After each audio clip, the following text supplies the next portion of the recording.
Ang tagal ko na nga na-edit tong video na to pero di ko mai-post at hindi ko mai-voice over. Ayaw ko naman lagyan ng music at baka makopyright na naman tayo. So, since nagkaroon ng mahaba-habang oras ang person, kaya eto na. Grabe, kahapon lang yata ako nagkaroon ulit ng day off after how many months? Alam nyo ba kung bakit?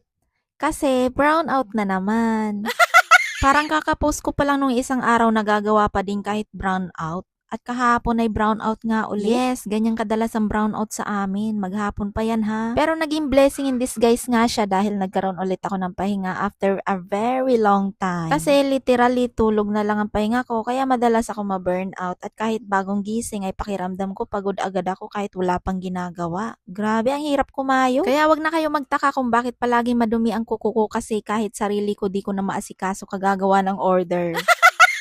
Sa mga nagtatanong naman bakit di ako kumukuha ng manpower, kasi maliit lang ang working space ko. Minsan nagpapatulong din naman ako sa asawa ko, pero iba talaga kasi pag hindi artistic yung gumagawa. Imbes na gumaan yung trabaho ko, hindi. Nai-stress lang ako kasi hindi ko gusto yung gawa niya. So pinapatulong ko na lang siya sa mga bagay na madali na lang gawin, tulad ng packaging, mag-cut ng papel, magpa-ship ng parcel. And mas gusto ko din talaga na hands-on ako sa mga nilalabas na product kasi gusto ko quality yung napoprovide ko. So, tama na nga ang drama sa buhay. Mabalik naman tayo dito sa ginagawa ko. So, kung nakikita nyo nga is dalawa yung envelope niya. Usually, ganito sa ibang bansa, diba? Kasi imi-mail pa, especially sa US na taga-ibang states pa yung i-invite. Pero sa case naman ni client is ito talaga yung napili niyang inclusions kahit dito naman sa Pinas gagawin yung kasal nila. So, yung white envelope is 10 by 10 inches siya na paper and same scoreline lang ang ginagamit ko sa usual na ginagawa kong 5R envelope. Yung peach color envelope naman is sinunod ko na lang kung ano yung nakalagay sa guide ng envelope punch board para sa 5R which is 9.5 by 9.5 inches